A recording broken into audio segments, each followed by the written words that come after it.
عليكم ورحمة الله وبركاته. الحمد لله رب العالمين،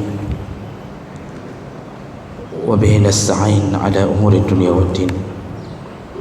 أشهد أن لا إله إلا الله وحده لا شريك له، وأشهد أن محمدا عبده ورسوله الكريم. اللهم صل وسلم على نبينا وسيدنا محمد وعلى آله وأصحابه أجمعين، أما بعد. رب اشرح لي صدري ويسر لي أمري واحلل عقدة من لساني yafqahu qawlan. Segala puji bagi Allah, kemudian salawat dan salam kepada Rasulullah, kepada keluarga dan seluruh sahabat-sahabatnya. Ya Allah muliakan insyaAllah jemaah salat subuh, bapak-bapak dan ibu-ibu yang telah berhadir karena Allah, dan mudah-mudahan kehadiran kita tercatat di sisi Allah Subhanahu wa ta'ala. Jemaah mulakan Allah, di pertemuan kita sebelumnya kita sudah membahas salah satu hadis di dalam bab niat yang tulus, yaitu tentang kemuliaan Allah kepada umat dengan cara Allah catat amal baik walaupun hanya dimulai dengan niat. Dan seandainya amal itu tidak terjadi tapi dia sudah berniat kuat, dia tetap mendapatkan pahala sempurna dari Allah. Tapi kalau amal itu terjadi, benar-benar dia lakukan, maka dia dapatkan kemuliaan dari Allah antara 10 sampai 700 kali lipat. Sedangkan amal jahat, kalau seseorang berniat jahat, kalau dia tidak jadi melakukan niat jahatnya, maka dia dicatat satu pahala untuknya. Tapi syaratnya dia membatalkan niat jahatnya karena Allah. Tapi kalau jadi dia melakukan kejahatan itu, maka Allah Subhanahu wa ta'ala tidak mengkali lipatkan kejahatannya sebagaimana Allah mengkali lipatkan kebaikan, tidak. Tapi hanya dicatat satu kejahatan sesuai dengan level kejahatan yang dia buat. Begitulah cara Allah menyayangi hamba, dan agar hamba mudah mendapatkan pahala dan dipersempit jalan-jalan menuju ke neraka. Baik, kita sambung hadis berikutnya, masih di dalam bab niat. An Ma'an bin Yazid radhiyallahu anhuma qala, hadis ini dari Ma'an bin Yazid. Kana abi, kata Ma'an, kana abi Yazidu akhraja dananir yatasaddaq biha. Ayahku Yazid, jadi ini Ma'an anaknya Yazid, kata Ma'an, ayahku Yazid mengeluarkan beberapa dinar untuk bersedekah. Fawada'aha 'inda rajulin fil masjid, dan dia titipkan sedekah itu kepada seseorang di masjid. Jadi seperti dia titipkan ke panitia masjid atau kepada seseorang pengurus di masjid, dia titip uang itu. Maksud Yazid, tolong berikan kepada orang yang berhak, karena biasanya mudah menemui orang kalau di masjid, karena masjid dulu benar-benar jadi sentral tempat berkumpul. Jadi kalau mau temui orang, tunggu waktu salat, insyaAllah bertemu dengan orang itu. Apalagi dulu komunitas kaum muslimin masih hanya berada di sekitaran Masjid Nabi. Jadi maksud Yazid, tolong berikan kepada orang yang berhak. Faji'tu, tapi kemudian kata Ma'an, ini anaknya ni, anak Yazid yang tadi memberikan sedekah, aku datang ke masjid, fa akhastuha fa ataituhu biha. Ketika aku datang ke masjid, pengurus masjid memberikan sedekah itu untukku, untuk anaknya. Ini tidak dijelaskan apakah si Ma'an yang kecil ini, masih tentu dia kejadian itu dia masih belum dewasa, apakah dia yang mengambil langsung dari pengurus masjid, atau pengurus masjid tidak tahu bahawa ini anak Yazid, padahal tadi Yazid titipkan untuk orang yang berhak, tentu yang dimaksud selain anaknya. Jadi akhirnya pengurus masjid memberikan kepada Ma'an sedekah dari ayahnya sendiri. Fa'ataituhu biha, lalu aku mengabarkan ayahku tentang uang tersebut, iaitu ayah, tadi saya ke masjid dapat uang sekian dari pengurus masjid si fulan. Begitu Yazid tahu bahawa sedekahnya diberikan oleh pengurus masjid kepada anaknya sendiri, lalu Yazid berkata, faqala wallahi ma iyyaka aradtu, demi Allah bukan kepadamu yang kumaksudkan sedekah ini. Maksudnya, wahai anakku, ini sedekah ini bukan untuk kamu. Jadi bahasa Yazid, demi Allah ini bukan untuk kamu. Nah, orang Arab sampai hari ini pemakaian kata wallahi itu bukan lagi dianggap sumpah, karena memang sudah menjadi bahasa hari-hari. Allah Subhanahu wa taala menyebutkan, la yu'akhizukum billaghwi fi aymanikum walakin yu'akhizukum bima aqadtumul aiman. Kalau engkau bersumpah yang sudah jadi bahasa hari-hari, maka tidak dianggap sumpah, kata Allah. Sumpah itu harus didasari dengan aiman, yaitu dengan niat, kemudian ada niat memang ingin bersumpah. Orang Arab hari-hari memang memakai wallahi sampai hari ini. Maka kalau kita pergi kemanapun Arabnya, baik di Arab Saudi, di Mesir, di mana saja, bahasa wallahi, wallahi itu sering terdengar, dan itu tidak dianggap sumpah, ya. Tapi kalau kita yang mengatakan wallahi, maka dianggap sumpah.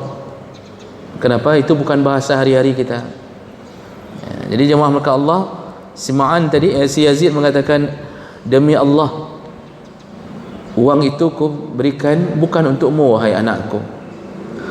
Fa khasamtuhu ila Rasulillah, lalu aku, yaitu Ma'an anaknya yang merawi hadis ini, mengatakan, kulaporkan perkara ini kepada Rasulullah. Maksudnya dilaporkan, ya Rasulullah, ayahku memberikan uang ke pengurus masjid, dan kemudian ujung-ujungnya pengurus masjid memberikannya untukku, dan aku adalah anak daripada orang yang memberi sedekah. Maksudnya kulaporkan, apakah boleh sedekah itu jatuh ke tangan anak sendiri? Itu yang mau dilaporkan. Maksud Ma'an, kalau enggak boleh dikembalikan ke pengurus masjid, ya. Lalu dilaporkan ke Rasulullah. Faqala, Rasulullah sallallahu alaihi wasallam berkata, laka ma nawaita ya Yazid. Dipanggil dua-duanya oleh Rasulullah. Lalu kemudian Rasulullah berkata kepada ayahnya Yazid, ayah Ma'an, apa katanya? Laka ma nawaita ya Yazid, kamu Yazid, kamu sudah dapat pahala dari niatmu, walaupun salah target. Niatmu tadi memberi ke masjid, memberi ke pengurus masjid untuk diberikan kepada anak yatim, fakir, miskin, tapi jatuhnya malah ke anakmu sendiri. Kata Rasulullah, kamu dengan niatmu sudah sempurna pahalanya, yaitu dianggap pahala bersedekah. Walaka ma akhasta ya Ma'an, dan engkau wahai Ma'an, engkau boleh mengambil apa yang telah engkau dapatkan. Jadi hadis ini, hadis riwayat Bukhari, hadis dengan derajat yang sahih. Bapak Ibu maka Allah Subhanahu wa taala, apa hikmah di balik hadis ini? Pertama, kepada kisah pada Yazid tadi itu menunjukkan bahawa sedekah tidak dihitung kepada siapa yang kita beri, walaupun salah memberi. Sedekah dihitung dari niat keikhlasan kita memberi. Kita memberi kepada pengemis yang kita lihat terasa miskin, cacat, kita beri dengan keikhlasan penuh membantu orang miskin. Ternyata setelah kita beri, waktu kita kasih wang 50.000,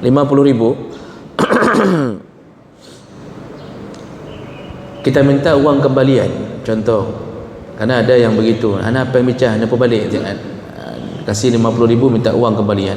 Begitu dia buka dompetnya, ternyata di dalam dompetnya itu penuh dengan uang merah, dompet si pengemis ini.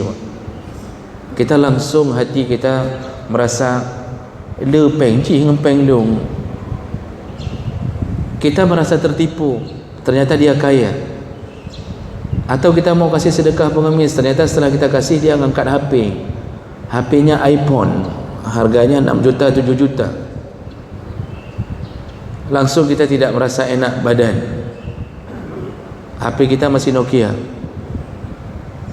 kek wang. Salah. Atau ada pengemis yang ternyata setelah kita kasih, kita lihat di tempat yang lain, rupanya dia hanya melipat kakinya, diikat kakinya, dilipat, atau tangannya dimasukkan ke dalam bajunya. Ternyata dia tidak cacat. Salah kita beri. Tidak dihitung kita salah atau tidak oleh Allah, yang dihitung keikhlasan memberi.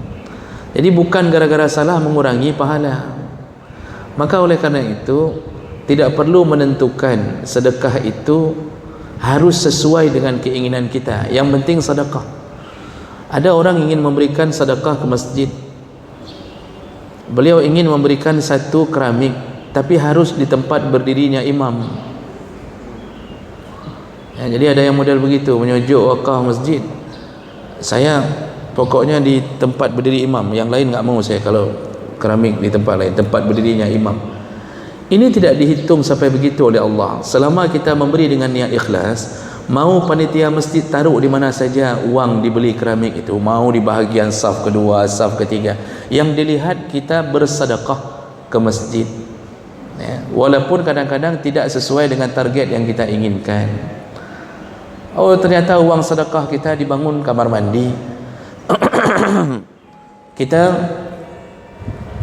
wakaf ke masjid. Ternyata kalau dihitung-hitung, uang yang kita beri itu jatuhnya ke kamar mandi, pembangunan kamar mandi masjid. Apakah berbeda pahala wakaf untuk bangun lantai masjid dengan bangun kamar mandi? Tidak.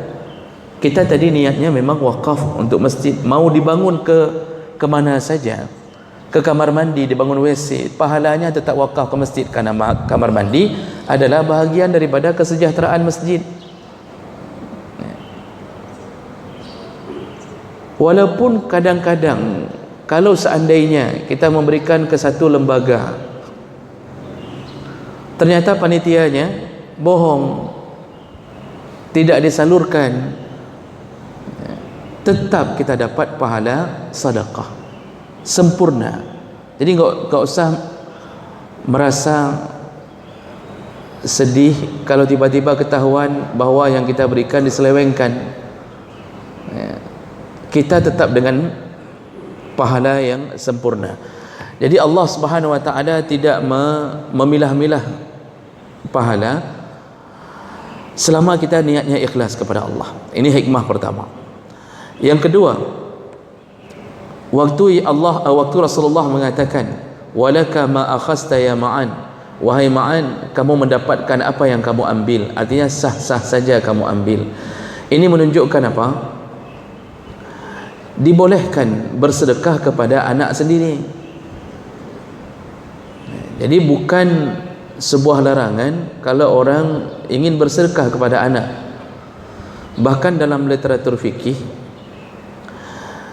Kalau kita ingin menyedekahkan sesuatu kepada anak dan isteri, seluruh pekerjaan kita, kalau kita niatnya memang taat ke Allah, memberikan nafkah kepada anak isteri, kita kasih sedekah, kita berikan uang jajan bahkan, atau uang untuk dia sekolah, maka semua itu berpahala di sisi Allah.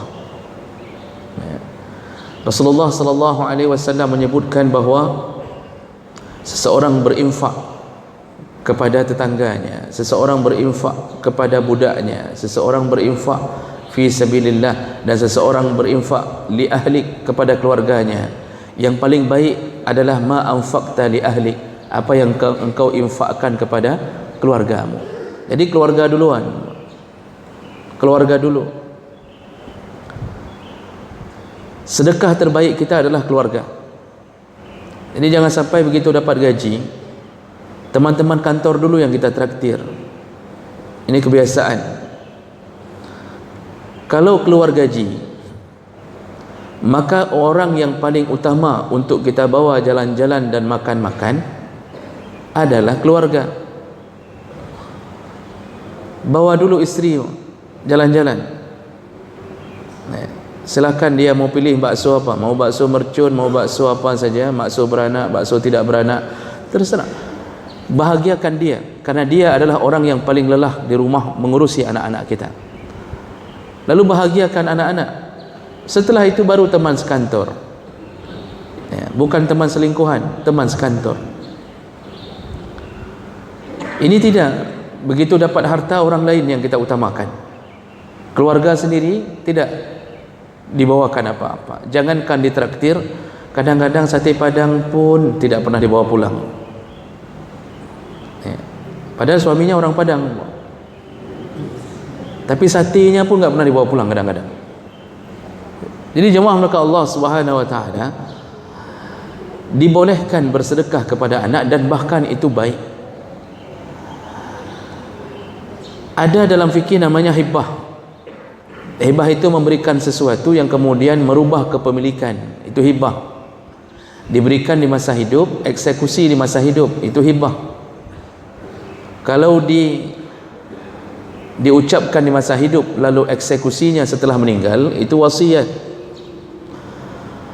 Kalau dilakukan semuanya setelah meninggal, itu disebut warisan. Maka hibah itu diucapkan di masa hidup, kemudian eksekusi di masa hidup, hibah.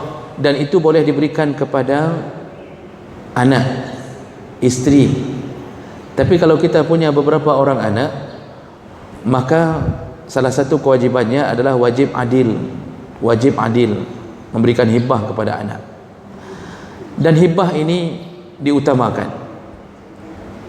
Apalagi kalau kita tahu ada kekhawatiran anak kita akan bertengkar setelah kita meninggal, maka hibahkanlah sepetak-sepetak tanah. Adil itu wajib, tapi yang dimaksud dengan adil di situ sesuai dengan kebutuhan. Kalau 5 orang anak kita, 1 orang cacat, maka berikanlah yang cacat 2 kali lipat. Itu adil, karena kita tahu bahwa dia tidak akan mampu mencari nafkah. Jadi jemaah maka Allah Subhanahu wa taala, jangan sampai seseorang merasa tidak boleh memberikan kepada anak sendiri. Jadi kalau hibah boleh, dan semua orang yang memberikan hibah haram hukumnya menarik kembali hibahnya, kecuali 1 orang, 1 golongan, yaitu orang tua boleh menarik kembali hibahnya dari anak kalau dia dapatkan anak itu durhaka atau suka-suka dia. Hari ini bapak sudah kasih tanah untuk anak, rupanya anak mulai meremehkan, mulai durhaka kepada bapak. Sebelum bapak meninggal bapak katakan bahawa saya tarik kembali hibah saya. Jadi tanah itu kembalikan, bukan lagi milikmu. Dibolehkan. Satu-satunya golongan yang boleh menarik kembali hibah adalah orang tua yang menghibahkan harta kepada anaknya. Selain daripada itu, hukumnya haram. Rasulullah sallallahu alaihi wasallam sampai mengibaratkan seperti seekor anjing yang telah mengeluarkan air liur ludahnya lalu menjilat kembali ludahnya. Itu orang yang menarik hibah. diibaratkan menjadi seekor anjing, padahal itu binatang bernajis, tapi Rasulullah memakaikan kias ke anjing. Kalau ke kucing masih lumayan lama, ini anjing. Buruknya orang yang menarik kembali hibah sehingga membuat Rasulullah mengkiaskannya kepada seekor anjing yang telah meludah lalu menarik kembali ludah itu. Ludah sudah jatuh ke tanah lalu dia telan lagi. Begitu buruknya orang menarik hibah. Makanya kalau ada orang yang beri karpet ke masjid menjelang masa kampanye, lalu kemudian ternyata tidak menang, Pak, ditarik kembali karpet itu, ini siapa dia? Anjing, kata Rasulullah, seperti anjing. Terjadi kan di Sulawesi atau di mana Pak yang berita itu, setelah kasih karpet ke masjid, begitu tidak menang ditarik kembali semua karpetnya, sampai dibuang-buang sama panitia masjid, dibuang keluar masjid. Buruknya orang yang menarik pemberiannya. Masalah menang tidak menang urusan Allah. Kalau kasih ikhlas kepada Allah. Jadi jemaah maka Allah Subhanahu wa taala, kita yang sudah memberi pun jangan ungkit-ungkit apa yang telah kita beri. Kita kasih karpet sepanjang dari ujung sana ke ujung sana. Begitu ada masalah dengan mungkin salah satu pengurus masjid, kita bilang, "Nya karpet lu, kau tarik balik ni. Kau gulung, kau tarik balik. Hana jadi aku juk." Ini manusia terburuk, menarik kembali sedekahnya. Jadi jemaah maka Allah Subhanahu wa taala, hadis ini menunjukkan bahawa salah target pada sedekah tidak bermasalah, kerana Allah catat pahala sempurna. Memberikan sesuatu kepada anak juga adalah sesuatu yang dibolehkan dalam agama. Nah, untuk penguat hadis ini, kita akhiri dengan satu hadis yang lain tentang bagaimana cerita di zaman Rasulullah ada seseorang yang selalu salah target dalam memberikan sedekah. Dari Abu Hurairah radhiyallahu anhu, anna Rasulullah sallallahu alaihi wasallam qala, ini akan kita akhiri dengan hadis ini. Qala rajulun, jadi Abu Hurairah berkata, ada seseorang laki-laki, ada seseorang berniat, la atasaddaqanna bisadaqah, aku hari ini benar-benar akan bersedekah. Fa kharaja bisadaqatihi, lalu dia keluar dengan sedekahnya. Fa wada'aha fi yadi sariqin, lalu dia memberikan sedekah itu. Ini kejadiannya di malam hari dalam syarah hadisnya. Dia berikan sedekah itu ke tangan seseorang yang ternyata seseorang itu adalah pencuri.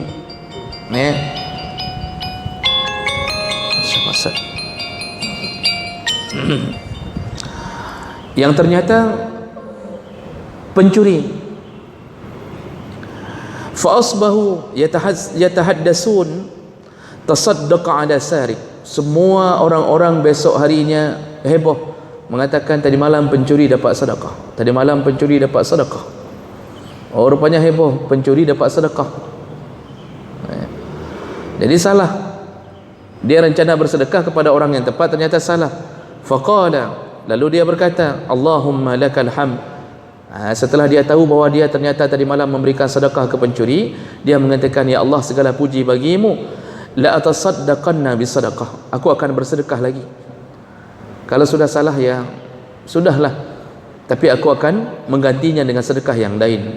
Fa kharaja bisadaqatihi, lalu dia keluar lagi di malam yang lain. Fa wada'aha fi yadi zaniyah, dan ternyata malam itu dia memberikan kepada seorang perempuan. Dan siapa perempuan itu? Fa asbahu yatahaddasuna tasaddaqal lailah ala zaniyah. Besoknya penduduk atau warga sekitar heboh lagi, ternyata yang tadi malam dapat sedekah adalah seorang penzina.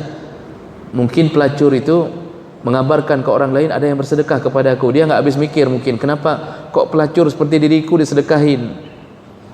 Sama seperti pencuri, mungkin enggak nyangka dia dapat sedekah. Ternyata yang dapat sedekah itu adalah seorang penzina. Lalu orang yang bersedekah ini faqala, Allahumma lakal hamdu ala zaniyah, ya Allah, segala puji bagimu, aku telah bersedekah kepada orang yang berzina. Jadi seperti merasa aib, kok sedekah kepada seorang penzina. Dia merasa malu, karena mungkin dia enggak sempat ngecek enggak sempat nanya. Dan orang kasih sedekah memang kita kan enggak disuruh tanya kepada orang yang kita beri. Ikah nama dina apa hana? Apa bukan malamnya? Apa pancuri? Enggak disuruh, memang disuruh beri, enggak perlu tanya-tanya. Lalu dia berniat lagi sekali lagi, la atasaddaqanna bisadaqah. Aku akan bersedekah lagi malam ini. Ini kenapa dia mengulang sedekahnya? Karena dia merasa kok salah terus. Kepada ahli maksiat pula dia sedekah. Fa kharaja bisadaqatihi, lalu dia keluar lagi dengan sedekahnya. Fa wada'aha fi yadi ghaniyin, lalu dia memberi sedekah pada malam itu.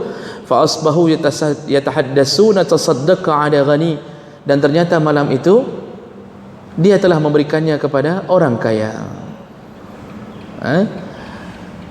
Sudah 3 malam pencuri, pelacur, malam ketiga dia memberikannya kepada orang kaya yang selayaknya tidak boleh mendapatkan, tidak layak mendapatkan sedekah. Dan lalu heboh lagi kampung mengatakan orang kaya berkelah menumpuk sedekah, engkau hajinya menumpuk sedekah.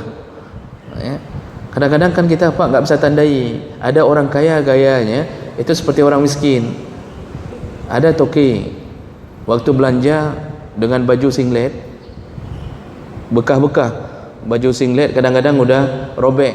Waktu dia belanja kita kasihan, peci singlet, baju cuma baju baju singlet swan itu udah bolong-bolong dengan kain sarung, keluarkan uang cuma sedikit. Kita ingin rasanya membayar belanjaannya, tapi kadang-kadang kita setelah bayar malu sendiri. Ternyata orang yang penjual kadang-kadang mengatakan, hai, yang kuaji kan, kuaji itu yang rumah besar di sini, itulah rumah dia. Jadi kita merasa pak kapalo, kita kasihnya ke orang kaya. Untung dia tidak nolak, dan baiknya Tengku Haji tadi tidak nolak, karena makruh hukumnya menolak hadiah orang. Jadi pada orang kaya kalau sekali-sekali bergaya dengan gaya orang miskin, kalau dikasih sedekah tidak boleh bergaya lagi dengan mengatakan ana drilung lah. Tidak boleh dia mengatakan enggak kenal saya. Coba cari rumah yang paling besar di kampung ini. Itu berarti dia ada kesombongan di balik kesederhanaan pakaiannya. Kita apa? Kalau orang salah target tetap terima. Kalau orang kaya yang mungkin mengatakan itu masih okey, tapi kalau pengemis, waktu kita kasih satu plastik, saya pernah kasih pak, ini kenyataan, saya pernah kasih makanan di dalamnya kuih-kuih, kuih dan masih segar, masih panas, banyak jumlahnya, satu kotak. Saya kasih pengemis. Jadi kalau pengemis itu melihat bahwa yang saya kasih bukan uang, beliau tidak cek dulu. Begitu saya kasih plastik itu, beliau mengatakan apa? Ini pengemis ini, ilu hana perle kotak-kotak gayong. Namanya saja Chandra ni Raju. Saya enggak perlu kotak-kotak begini, bawa saja. Ini pengemis, subhanallah. Kalau dia buka isinya, dia bisa kasih satu keluarganya 3 kali makan. Tapi karena dia mengharapkan uang, dia pikir entah apa yang kita beri ini. Tapi dengan gayanya sudah miskin, gayanya sombongnya minta ampun. Padahal Rasulullah sallallahu alaihi wasallam memakruhkan untuk menolak hadiah. Makruh. Maka saya tidak pernah tolak hadiah. Makruh.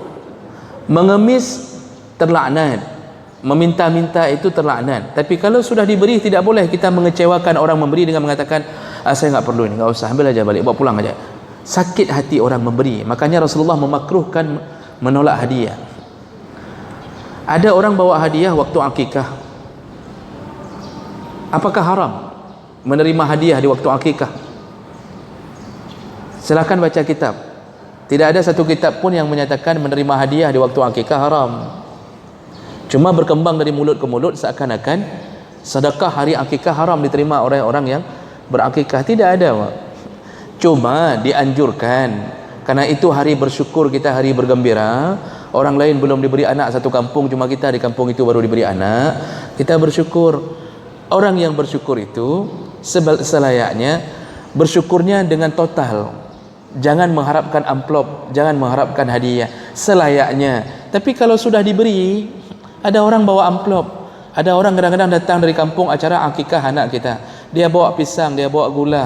Itu tidak boleh tolak-tolak cerun, tidak boleh tolak-tolak cerun, apa bahasa Indonesianya Pak, tidak boleh dia kasih dia bilang, oh saya enggak terima ni akikah anak saya, enggak boleh kapuo ke dia anak kau pegah anak kami baik kami, itu enggak boleh. Sampai dia akhirnya tidak tahu membuat apa Pak, sedih rasanya. Sudah bawa pisang jauh-jauh ditolak gara-gara acara akikah. Silahkan terima, dibolehkan terima. Jadi tidak haram menerima hadiah itu di acara hari akikah. Jadi jangan buat hukum yang tidak dibuat oleh Allah dan Nabi dan kesepakatan para ulama. Ini berkembang dari mulut ke mulut, haram. Maksudnya akikah haram. Silakan cek mana kitab yang menyebutkan haram menerima hadiah akikah. Tidak ada. Cuma dianjurkan sebaiknya kalau mau tidak terima hadiah, di undangan langsung buat besar-besar. Jangan bawa kado kecuali di atas 100.000. Misal contoh, buat besar-besar di undangan, atau waktu ngundang langsung bilang jangan bawa apa-apa, ini akikah kami, jangan bawa apa-apa. Itu lebih baik. Tapi kalau sudah dibawa, jangan sakiti orang yang membawa. Jadi jemaah maka Allah Subhanahu wa taala, dan di penghujung hadis setelah 3 orang salah target selalu, lalu kemudian dia lapor kepada Rasulullah sallallahu alaihi wasallam, ya Rasulullah, aku selalu salah bersedekah. Malam pertama pencuri, malam kedua pelacur, malam ketiga orang kaya, selalu salah.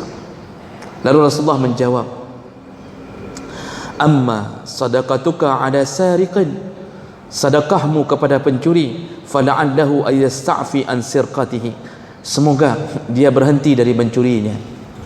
Maksudnya bukan dengan mencuri dapat rezeki. Buktinya sambil jalan-jalan Allah bisa turunkan rezeki di tengah jalan. Dengan sedekahmu mudah-mudahan pencuri itu taubat, kata Rasulullah. Nah kemudian sedekahmu kepada penzina, fala'allaha an tasta'fi an zinaha, semoga dia tidak lagi berzina, dan semoga dia mikir bahawa rezeki itu tidak mesti harus berzina. Allah bisa berikan rezeki dengan cara apapun, buktinya dia dapat di tengah jalan. Wa ammal ghani, dan terakhir orang yang kaya, fala'allahu ya'tabiru fayunfiq mimma a'tahu Allah ta'ala, semoga sedekahmu kepada orang kaya menyindir perasaannya bahawa dia yang kaya saja dapat sedekah dari orang, semoga dia ikut bersedekah setelah sedekahmu. Jadi semuanya di hadis riwayat Bukhari ini semuanya diterima oleh Rasulullah. Rasulullah tidak mengatakan waktu dilaporkan, oh ma katalah sedekahkah, nyoh haji kebut sedekahkah. Enggak ada bahasa itu dari Rasulullah. Ini tidak betul sedekahmu, tidak ada pahalanya, enggak ada. Semuanya berpahala. Masalah mau dapat siapa toke sabu-sabu, orang yang ini, semuanya dapat pahala. Tapi kondisi dia benar-benar tidak tahu. Kepada ahli maksiat yang kita sudah tahu, itu harus ada tambahan niat dakwah, Pak. Makanya orang sering bertanya, Ustaz, kemana siapa saya sedekah? Ini ada orang yang sedekah salat, ini ada orang tidak salat. Ini miskin tidak salat, yang satu lagi miskin salat. Maka tetap lebih diutamakan miskin yang salat, karena dia tanpa sedekah pun sudah taat ke Allah. Cuma jangan lewatkan orang yang tidak salat. Mungkin karena sedekah kitalah dia akan salat. Jadi waktu kasih sedekah kepada orang miskin yang tidak salat, itu harus ada bahasa dakwah, Pak. Nyampak rezeki dari Allah, ini rezeki datangnya dari Allah. Kalau engkau salat, lebih lagi Allah kasih. Dibolehkan, tidak berdosa memberikan sedekah kepada orang yang tidak salat, tapi utamakan ada dakwah di dalamnya. Dan mudah-mudahan dakwah kita berhasil. Kalau dia menangis lalu taubat, lalu kita katakan tip bulan, setiap bulan beras saya tanggung, syaratnya kamu salat, ajak keluarga salat, beras saya tanggung tiap bulan. Setelah dia taubat, maka apa kata Rasulullah? Man dalla ala khairin falahu ajru kafa'ilihi. Barang siapa yang menunjukkan satu kebaikan kepada seseorang, maka dia dapat pahala dari orang tersebut semua kebaikan yang dia lakukan. Setelah dia taubat, betul-betul dia taubat, maka pahala taubatnya, pahala salat berikutnya selain dia dapat, diberikan kepada orang yang berhasil mentaubatkannya. Ini hebatnya orang yang berdakwah amar ma'ruf nahi munkar. Baik, kira-kira begitulah kehebatan atau fungsi niat di sisi orang Islam. Jadi kita ini, niat ini dihargai oleh Allah walaupun salah-salah dalam memberi. Mudah-mudahan ini bisa memberi manfaat dan memberi semangat kepada kita untuk terus berbuat baik walaupun kadang-kadang terjadi kesilapan-kesilapan dalam perbuatan baik kita. Dan semoga yang hadir Allah telah catatkan pahala untuknya, dan semoga Allah Subhanahu wa taala mengumpulkan kita kembali di dalam surganya. Amin ya rabbal alamin. Subhanakallahumma bihamdik asyhadu an la ilaha illa anta astaghfiruka wa atubu ilaik. Wassalamu alaikum warahmatullahi wabarakatuh.